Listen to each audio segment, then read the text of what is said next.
नमस्कार दोस्तों, हमारे हिंदी ट्यूटोरियल चैनल में आप सबका स्वागत है। कनुप्रिया कविता के दूसरे भाग में आज हम तीसरे सर्ग से शुरुआत करने वाले हैं, जिसका नाम है एक प्रश्न। अच्छा मेरे महान कनु, मान लो कि क्षण भर को मैं यह स्वीकार लूं कि मेरे ये सारे तन्मयता के गहरे क्षण सिर्फ भावावेश थे, सुकोमल कल्पनाएं थी, रंगे हुए अर्थहीन आकर्षक शब्द थे।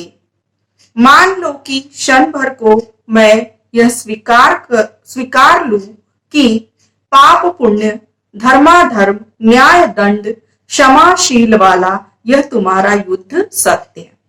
अब यहाँ पर राधा अपने कनु को, कृष्ण को प्रश्न कर रही है कि कह रही है कि यदि मैं मान भी लूं कि ये युद्ध पाप पुण्य धर्म अधर्म न्याय दंड क्षमाशीलता के आधार पर रचा गया युद्ध है, लेकिन फिर भी मेरे मन में एक प्रश्न हमेशा उत्पन्न हो रहा है कि मैं जो तुम्हारी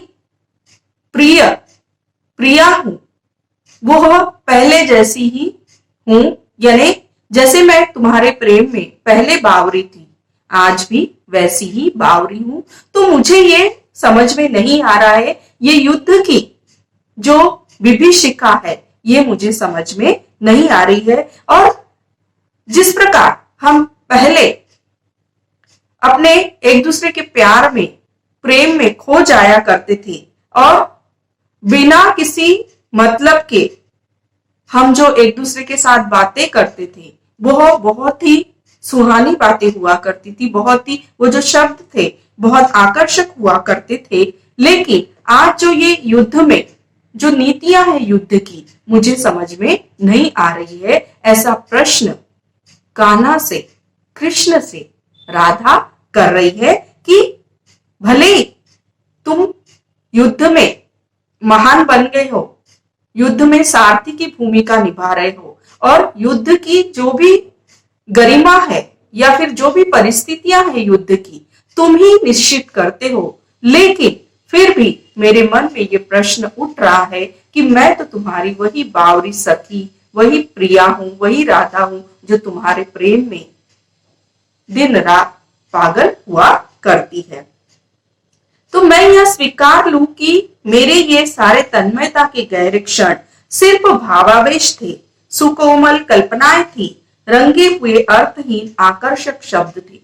परंतु आज मुझे ऐसा लग रहा है कि वो जो मैं सोचती थी वो अर्थहीन था, बेकार था, जिसका कोई मतलब नहीं था। यानी मेरा तुम्हें प्रेम करना भी बेमानी था, बेमतलब था, अर्थहीन था। और वो जो प्यार मैं तुमसे करती थी, उस प्रेम में जो मैं डूबी रहती थी वो केवल कल्पनाएं थी, ऐसा मुझे आज लग रहा है। ऐसा प्रश्न राधा कृष्ण से कर रही है।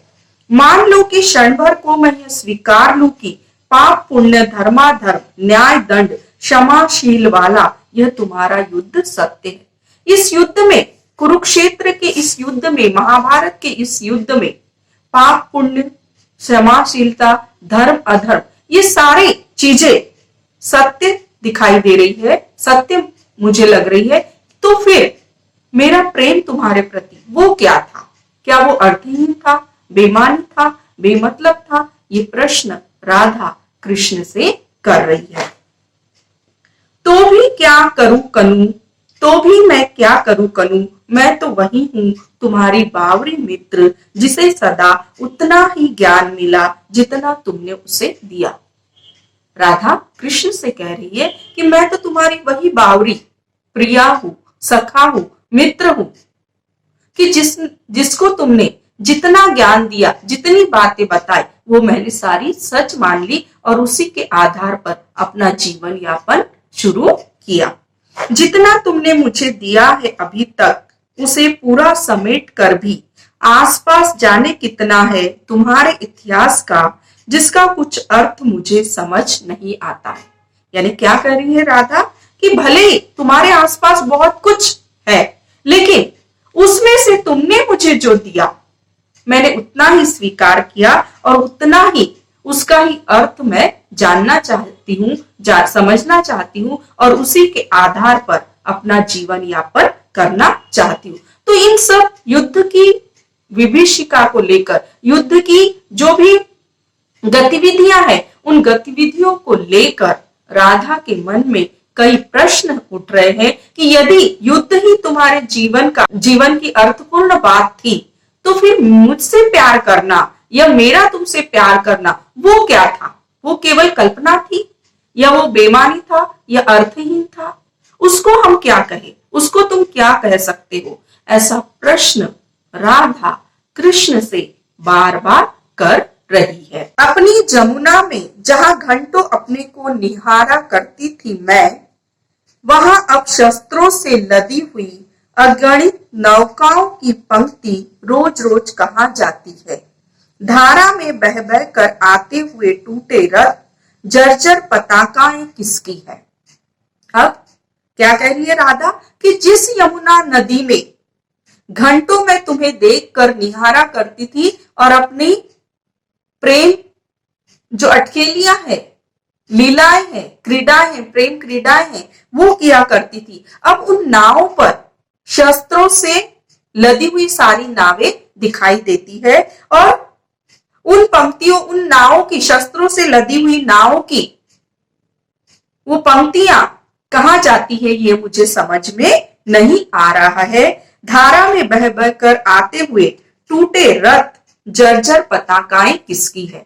वो जो ध्वज है, जो पताकाएं लहरा रही है उन नाव के ऊपर, शस्त्रों से लदी हुई नाव के ऊपर, और वो रथों पर जो शस्त्रधारी सैनिक है वो कहां जा रहे हैं, किस युद्ध को जीतने जा रहे हैं, ये मुझे समझ में नहीं आ रही है। ऐसा प्रश्न राधा कृष्ण को बार बार कर रही है। हारी हुई सेनाएं, जीती हुई सेनाएं, नभ को कपाते हुए युद्ध घोष, क्रंदन स्वर भागे हुए सैनिकों से सुनी हुई अकल्पनीय अमानुषिक घटनाएं युद्ध की, क्या ये सब सार्थक है? राधा प्रश्न कर रही है कि उन युद्ध की विभीषिकाएं इतनी भयावह है, इतनी डरावनी है, इतनी भयभीत है कि उस युद्ध से जो क्रंदन आ रहा है, क्रंदन का स्वर आ रहा है, अर्थात जिन सैनिकों की उस युद्ध में मृत्यु हुई है, उनकी विधवाओं की जो चीखें मुझे सुनाई दे रही है, जो भयावहता मुझे दिखाई दे रही है, क्या ये सही है?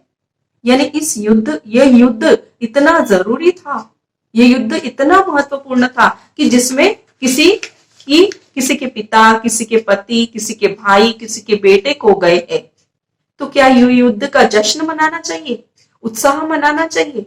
तो ये प्रश्न, ऐसे अनगिनत प्रश्न राधा कृष्ण से पूछ रही है कि हारी हुई सेनाएं, जीती हुई सेनाएं, नभ को कबाते हुए युद्ध घोष, क्रंदन स्वर, यानी इतनी ज्यादा भयावहता है कि आकाश भी उस भयावहता को देखकर कांपने लगता है। तो ये जो भयावहता है, क्या यह जरूरी थी?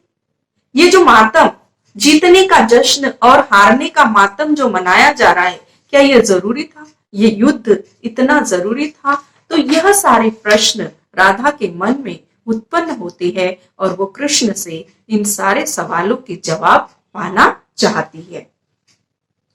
चारों दिशाओं से उत्तर को उड़कर जाते हुए गृद्धों को क्या तुम बुलाते हो, जैसे बुलाते थे भटकी हुई गायों को। यानी चारों दिशाओं से उड़ उड़कर जाते हुए गदाधारी जो सैनिक है, क्या उनको आवाज देते हो, अपने पास बुलाते हो, जैसे तुम्हारी गाय चरते चरते इधर उधर हो जाती थी तो तुम उन्हें आवाज देते थे। तो क्या तुम सैनिकों को भी वैसे ही आवाज देते हो? जितनी समझ तुमसे अब तक पाई है कनू, उतनी बटोर कर भी कितना कुछ है जिसका कोई भी अर्थ मुझे समझ नहीं आता है। तो जितना ज्ञान मैंने तुमसे पाया है, जितनी समझ तुमसे बात करके मैंने पाई है, उन सब बातों को समझ कर भी यह युद्ध की विभीषिका मेरी समझ में नहीं आती है। ऐसा राधा कृष्ण से पूछ रही है, सवाल कर रही है, और उसके मन में उस युद्ध को लेकर, महाभारत के युद्ध को लेकर बहुत से अनगिनत प्रश्न उसके मन में उत्पन्न होते हैं, और उन्हीं प्रश्नों के जवाब वह कृष्ण से पाना चाहती है। अर्जुन की तरह कभी मुझे भी समझा दो, सार्थकता है क्या बंधु। यानी जिस प्रकार तुम अर्जुन को युद्ध की विभीषिका, युद्ध का महत्व, युद्ध की आवश्यकता समझा रहे हो, मुझे भी तुम युद्ध की आवश्यकता एक बार समझा दो, ताकि मुझे समझ में आए कि यह कुरुक्षेत्र का युद्ध बहुत ही महत्वपूर्ण है, अनिवार्य है, जरूरी है। ऐसे प्रश्न राधा के मन में कृष्ण के लिए उत्पन्न होते हैं। मान लो कि मेरी तन्मयता के गहरे क्षण रंगे हुए अर्थहीन आकर्षक शब्द थे, तो सार्थक फिर क्या है कनु। पर इस सार्थकता को तुम मुझे कैसे समझाओगे कनु। कनु अर्थात कृष्ण। तो क्या कह रही है राधा कि मान लो मेरी तन्मयता के गहरे क्षण बेमानी थे, अर्थहीन थे, कल्पना के आधार पर थे, तो फिर ये युद्ध सार्थक है, ये भी मुझे समझा दो एक बार कि इस युद्ध की सार्थकता क्या है।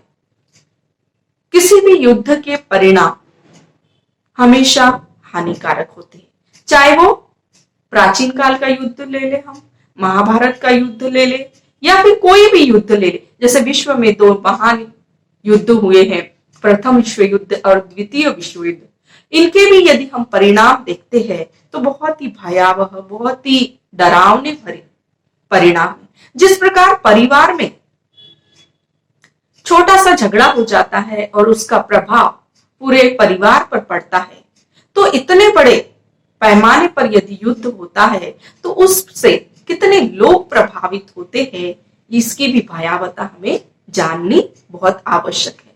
यदि हम युद्ध की बात को किसी तरह टाल सकते हैं, चाहे वो परिवार का हो, राज्यों का हो, देशों का हो, या फिर धर्म, जाति, संप्रदाय या किसी भी प्रकार का युद्ध क्यों न हो, उस युद्ध के परिणाम हमेशा हानिकारक ही होते हैं। अंतिम सर्ग देखते हैं, शब्द अर्थहीन।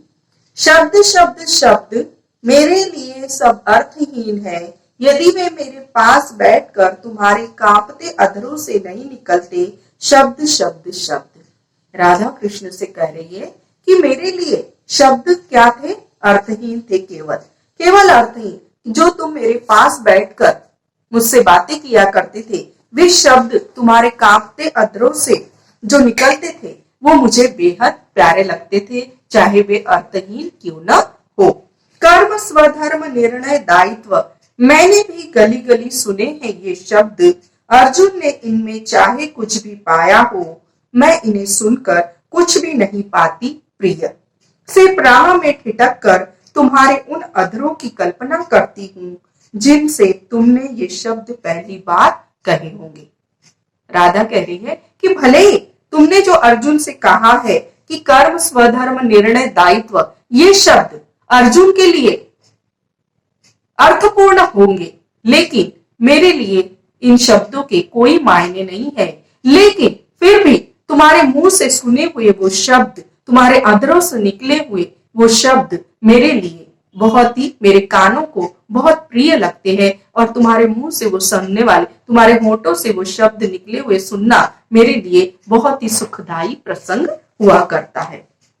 मैं कल्पना करती हूँ कि अर्जुन की जगह मैं हूँ और मेरे मन में मोह उत्पन्न हो गया है, और मैं नहीं जानती कि युद्ध कौन सा है और मैं किसके पक्ष में हूँ। यानी क्या कह रही है राधा कि युद्ध में क्या सही क्या गलत ये मैं नहीं जानती, मुझे नहीं पता कि युद्ध के लिए सही और गलत क्या है। मैं केवल कल्पना करती हूँ कि अर्जुन की जगह मैं तुम्हारे साथ खड़ी हूँ, और तुम जो भी मुझसे बातें कर रहे हो वो मेरे लिए बहुत ही प्यारी, बहुत ही लुभावनी, बहुत ही सुहावनी है। लेकिन युद्ध की कोई जानकारी मैं नहीं रखती, ना ही रखना चाहती हूँ, और मैं किसके पक्ष में हूँ ये भी मुझे नहीं पता है। और समस्या क्या है और लड़ाई किस बात की है, लेकिन मेरे मन में मोह उत्पन्न हो गया है, क्योंकि तुम्हारे द्वारा समझाया जाना मुझे बहुत अच्छा लगता है। और सेनाएं स्तब्ध खड़ी है और इतिहास स्थगित हो गया है और तुम मुझे समझा रहे हो।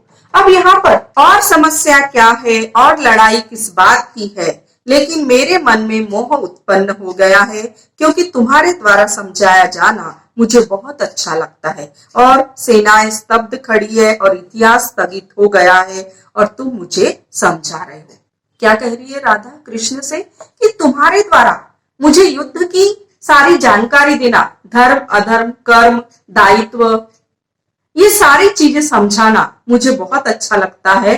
और उतनी देर तक सारी सेनाएं रुकी हुई है, स्तब्ध खड़ी है और युद्ध थोड़ी देर के लिए ही क्यों न हो थम सा गया है, और ये तुम मुझसे मुझे समझा रहे हो, ये मुझे बहुत अच्छा लगता है। तो ये सारी जो बातें राधा के मन में आ रही है, ये केवल वह कल्पना कर रही है और सोच रही है कि जिस प्रकार तुम अर्जुन को समझा रहे हो, अर्जुन की जगह यदि मैं होती तो तुम मुझे समझाते, और जब तुम समझाते तो उतनी देर सेनाएं स्तब्ध खड़ी रहती और सब कुछ शांत हो जाता, और तुम्हारे अधरों से वो सारी बातें मेरे कर्ण मुझे बहुत ही कर्ण प्रिय लगती और मेरे कानों को बहुत ही सुकून मिलता और मुझे बेहद अच्छा लगता यदि तुम मुझे ये सारी चीजें समझाते। कर्म स्वधर्म निर्णय दायित्व शब्द शब्द शब्द। राधा कहती है कि कर्म स्वधर्म निर्णय दायित्व यानी कार्य, अपना धर्म, निर्णय और जिम्मेदारी, ये केवल शब्द है। मेरे लिए तो केवल शब्द है, मेरे लिए नितांत अर्थहीन है, बहुत ही अर्थहीन है, क्योंकि मैं इनका अर्थ ही नहीं जानती। मैं इन सबके परे अपलक तुम्हें देख रही हूं। राधा सोच रही है कि तुम मुझे समझा रहे हो। क्या समझा रहे हो? कर्म स्वधर्म निर्णय दायित्व। लेकिन मेरे लिए तो ये सब अर्थहीन है, बेमानी है, बेमतलब है, और मैं केवल यह समझाते समय तुम्हें एकटक देख रही हूं, बिना पलक झपकाए, और हर शब्द को अंजूरी बनाकर बूंद बूंद तुम्हें पी रही हूं। अंजूरी यानी हाथों में उन शब्दों को बटोर रही हूं और उन शब्दों का रस, उन शब्दों का आनंद कंठस्थ कर रही हूं। और तुम्हारा तेज मेरे जिस्म में के एक एक मूर्छित संवेदन को धधक रहा है। तुम जो मुझे समझा रहे हो वो सारी बातें, मैं उन्हें अपने अंदर समाहित कर रही हूं, और मेरे अंदर जो भी मेरे शरीर के अंग मूर्छित हो गए हैं तुम्हारे वियोग में, तुम्हारे बिना, वो क्या हो गए हैं? उत्साहित हो चुके हैं, और उनमें एक प्रकार का उत्साह, एक प्रकार का जोश निर्माण हो गया है। और तुम्हारे जादू भरे होठों से रजनीगंधा के फूलों की तरह टप टप शब्द झर रहे हैं, एक के बाद एक के बाद एक। राधा कह रही है कृष्ण से कि अर्जुन की जगह मैं हूं, और तुम जिस प्रकार अर्जुन को समझा रहे हो वही मुझे समझा रहे हो। किन चीजों के बारे में? कर्म, स्वधर्म, निर्णय और दायित्व। और वो समझाते समय मुझे इतना सुकून मिल रहा है, इतना आनंद आ रहा है कि वो सारी चीजें मैं अपने अंदर समाहित कर रही हूं, और मेरे अंदर जो भी मूर्छा निर्माण हो चुकी थी तुम्हारे वियोग से, वो मूर्छा दूर हो गई है, और मैं और मेरा शरीर बहुत ही ज्यादा उत्साहित है, और मेरे अंदर एक प्रकार का आनंद के भाव निर्मित हो उठे हैं। तुम्हारे जादू भरे होठों से जो शब्द निकल रहे हैं, ऐसा लग रहा है मानो रजनीगंधा के फूलों से रस टपक रहा है, फूलों की तरह, रजनीगंधा के फूलों की तरह वह मेरे ऊपर गिर रहे हैं, मेरे ऊपर स्वागत के जैसे कोई मेरा स्वागत कर रहा है रजनीगंधा के फूलों से, वैसे शब्द तुम्हारे अधरों से निकले हुए मेरे अंदर उत्साह और आनंद की अनुभूति उत्पन्न कर रहे हैं। एक के बाद एक रजनीगंधा की फूलों की तरह टप टप गिर रहे हैं, मानो जैसे मेरा कोई स्वागत कर रहा है। कर्म, स्वधर्म, निर्णय, दायित्व, मुझ तक आते आते सब बदल गए। मैं इन शब्दों के अर्थ नहीं जानती और ना ही जानना चाहती। मुझे सुन पड़ता है केवल राधन राधन राधन, यानी जैसे तुम मुझे पुकार रहे हो, राधा राधा राधा प्रिय राधा। ये वो कर्म, स्वधर्म, निर्णय, दायित्व ये मेरे लिए बदल चुके हैं और मुझे क्या सुनाई देता है उसकी जगह? राधा राधा राधा। शब्द शब्द शब्द, तुम्हारे शब्द अगणित है कनु, संख्यातीत है। यानी तुम्हारे जो शब्द है मेरे लिए अगणित है, असंख्यित है, जिसकी गणना करना मेरे लिए संभव नहीं है, पर उनका अर्थ मात्र एक ही है। क्या? मैं, केवल मैं, यानी राधा राधा राधा। तुम जो भी राधा कह रहे कृष्ण से, तुम्हारे मुंह से जो भी शब्द निकलते हैं वह मेरे लिए राधा राधा राधा ही बन जाते हैं, यानी मैं, केवल मैं। फिर उन शब्दों से मुझे को इतिहास कैसे समझाओगे कनु? यानी मुझे तो कर्म, दायित्व, निर्णय, स्वधर्म ये क्या सुनाई देता है? केवल राधा राधा राधा ही सुनाई देता है। फिर तुम मुझे उन शब्दों से इतिहास कैसे समझाओगे? ऐसा प्रश्न राधा अपने प्रिय सखा कृष्ण से, प्रेमी से कर रही है। तो दोस्तों, कनुप्रिया कविता में आज हमने कनुप्रिया कविता का सारांश आपके समक्ष प्रस्तुत किया। आपको हमारी ये कविता कैसी लगी? अपने मत हमें जरूर बताएं और कुछ यदि आप जानना चाहते हैं तो हमें निश्चित ही बताने का प्रयास करें। सुरक्षित रहे, स्वस्थ रहे, खुश रहे, मुस्कुराते रहे और हमारे चैनल को सब्सक्राइब करते रहे। धन्यवाद।